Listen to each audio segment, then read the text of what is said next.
Let's face it, most American Chinese takeout dishes are too labor intensive to make at home, mainly because they require a lot of prep, a lot of time, and usually deep frying. So instead, in this video, I'm gonna show you 3 American Chinese takeout dishes that you definitely should be making yourself at home instead of ordering in. These dishes are easy to make, use normal grocery store ingredients, with one small exception, but I'll show you an alternative there. And most importantly, they taste noticeably better than the takeout version. First up is simple, classic fried rice. To make it, I'll take 300 grams of jasmine rice and then rinse off as much of the surface starch as possible. To do that, I like to switch between filling the rice cooker bowl with tepid water and then agitating it for about 30 seconds until the water is super cloudy. Then I'll pour off that water, then run the faucet through the rice inside a strainer for about 30 seconds and repeat it 3 times until the water runs nice and clear. Washing off all this starch stops the rice from clumping together and gives you distinct differentiated grains instead of a mushy blob.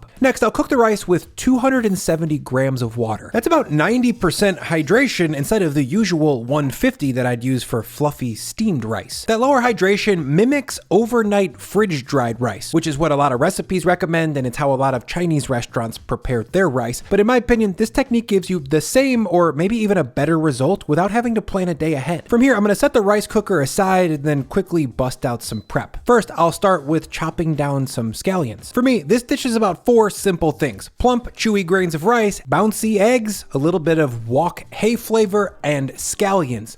Lots of scallions. So for 300 grams of rice, I'm using 75 to maybe even 100 grams. I've also got a little free time here, so I'm gonna crack 4 eggs into a little dish, then add in a little pinch of salt and whisk those up so that they're ready for me when I'm ready to fry. Also, adding salt ahead of time is a good move because it helps the eggs hold on to their moisture during cooking, and that gives you a fluffier, tastier result. And at some point in the future, the rice is cooked, and when I pop the top, you can see that every little grain of rice stands out, and I really want to keep it that way. So instead of fluffing this with a fork right inside the cooker, which is what a lot of recipes would have you do, I'm gonna flip the rice out onto a baking pan or a sheet tray, then use a spatula to very, very gently spread it out into a flat sheet. Once the rice is spread out, I'll throw it into the fridge for 20 to 30 minutes. In here, I wanna let it steam off a little bit more and let it cool down all the way to fridge temperature because this will set the starch in the grains, which will make them even more durable during stir frying. Also, if you're in a rush, you can go ahead and fry this rice right away in a hot wok. Just know that because the starch isn't fully set in the grains as you stir fry it, the rice is going to break down about 30 to 40% more than if you had waited. This version has great flavor, it's just not perfect texturally because so much of the rice ends up getting broken. Now to fry this rice into a medium high heat wok, I'm going to add in a healthy drizzle of high smoke point oil, and then I'll just swirl that around the pan while heating it up to build up some seasoning so that the eggs have no chance of sticking. Next, I'll take the 4 eggs that we whisked up earlier and pour them around the center of the wok to spread them out. Then I'll give the wok a quick pitch and roll to push the eggs further up the sides. This spreads them out into a thin layer that cooks fast and evenly. If they sat pooled at the bottom, they'd be sitting like 2 inches deep, they would cook super slow, and they'd be way more likely to get stuck. After about 20 seconds or so, I'll just come back with a spatula to release the eggs from the sides and the bottom, and then I'll give everything a few more folds and tosses until the eggs are about 85% cooked through. And once I've got a nice soft scramble, I'll pull them out and park them in a bowl while I work on the rice. The wok goes back on heat, then I'll give it a quick wipe with a wet pape to get rid of any residual egg material that might burn. Then next, in goes at least 2 tablespoons of oil. Then I'll grab the cooled down rice and drop all of it into my wok, which is over medium-high heat by the way. Then I'll come back and break up the rice, get it moving, and keep it moving. Early on when the wok is super hot, if the rice sits for even 5 seconds in one place, it can get away from you and turn into dark brown crispy rice, which isn't bad actually. That's delicious in its own way, but it's not really what we're going for. And I'll add in just a little bit more oil to keep things lubed up, and from here I'm gonna keep tossing the rice and gently breaking it up. My favorite tool for that is actually a ground beef musher. You'd think this thing would totally destroy the rice, but with the lower hydration stuff that we're using, it's not really a problem. The main benefit for drying your rice overnight in the fridge is that it does break down into single grains much easier. But with a little bit of spreading and mindful smushing, we've gotten this same day rice rice exactly where it needs to be. And after about 90 seconds of tossing and frying, things are smelling really good and the rice has been properly fried. So next I'm gonna add in all of my chopped scallions, then toss to combine and keep frying for about 60 more seconds. At this point, I wanna cook this until the raw edge of the scallions is cooked off and they're just a little bit softer. And maybe just a little bit more smushy smush at this point to break down the last holdout clumps. Then I'm gonna add in all of my scrambled eggs,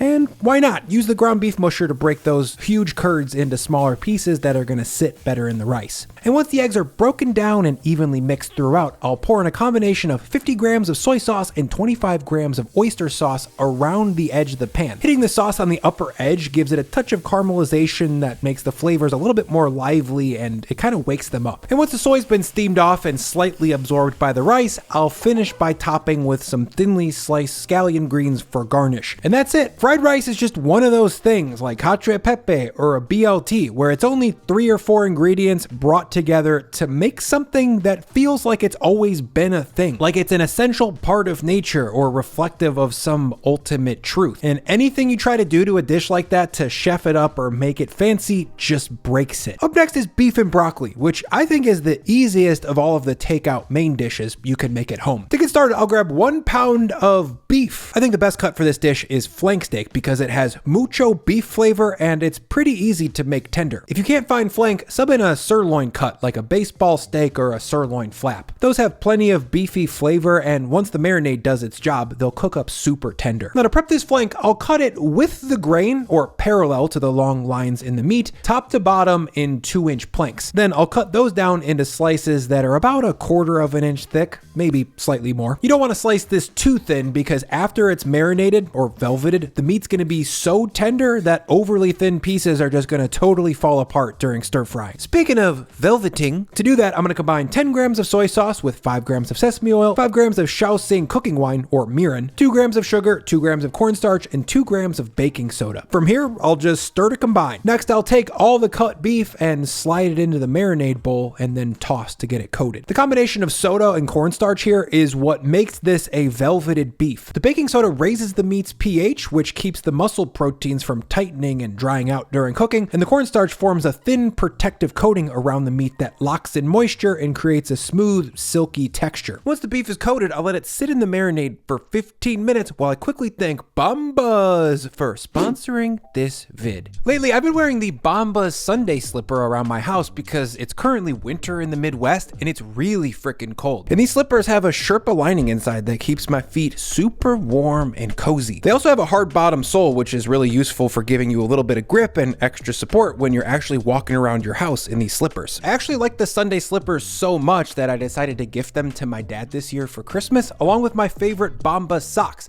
which are the wool rag socks and the performance socks for golf.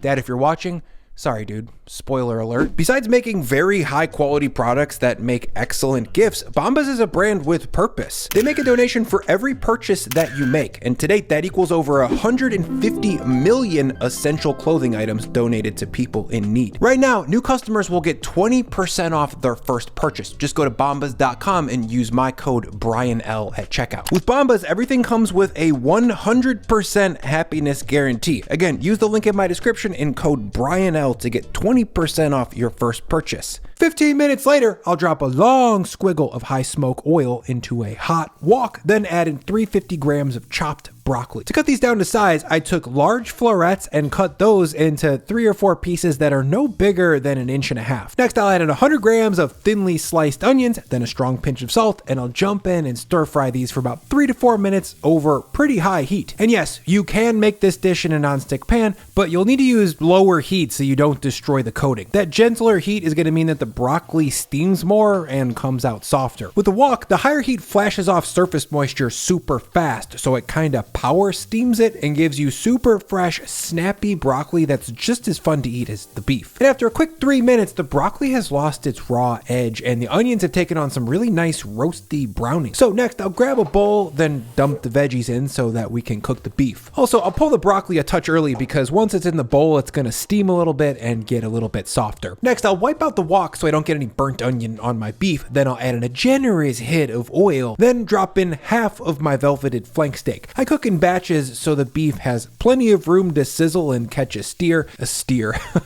Because it's beef, you guys get it. Plenty of room to catch a sear. If we cook this all at once, it would steam up and end up being gray and kind of greasy. After 60 seconds, I'll come back and loosen up the meat and give everything a quick toss.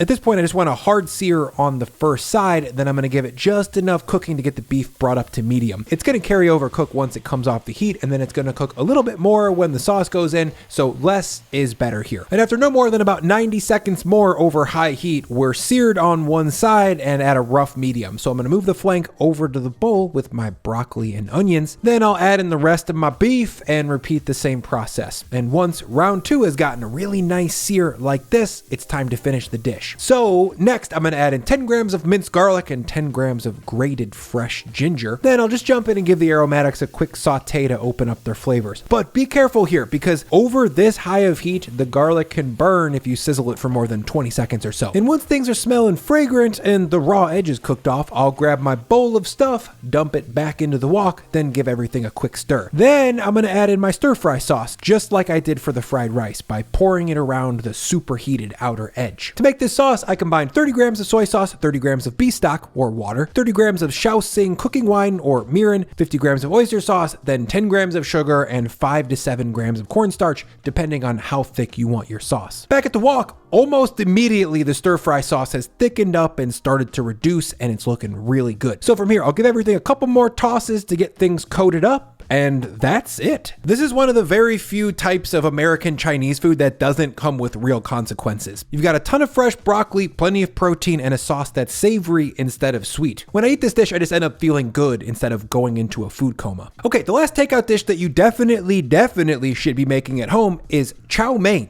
or dry fried noodle. To make it, I'll start with a pack of Hong Kong style pan frying noodles. This is a fresh egg noodle that I got at the international grocery store. And if you're even a little bit curious about making this dish and you've got an international semi nearby, you should definitely make the trip, because the outcome with these noodles is so sick. But if you can't get these, you definitely can make something very similar with spaghetti. And I've shown that process previously in a different video, and I'll link to that video down in the description. Now to make this dish, I'll start with 300 grams of noodles, then jump in with scissors and chop them 8 to 10 times. This makes them way easier to toss in a wok. If you leave them super long, they're gonna tangle up into a big noodle nest and block the veggies and protein from being properly mixed in. For me, the sweet spot is a noodle that's roughly 5 to 7 inches. Next, I'll quickly prep the veggies. First, I'll take 4 to 5 scallions and chop those down into 1.5 inch planks, and I'll make a point to lose the last half inch or so of the pure solid white stuff, mainly because the cook time isn't gonna be long enough to really soften that, and I don't want to end up crunching down on raw onion. Then I'll julienne 75 grams of carrots. I think the fastest way to do that is with a julienne peeler, which I also got at the international grocery store, by the way,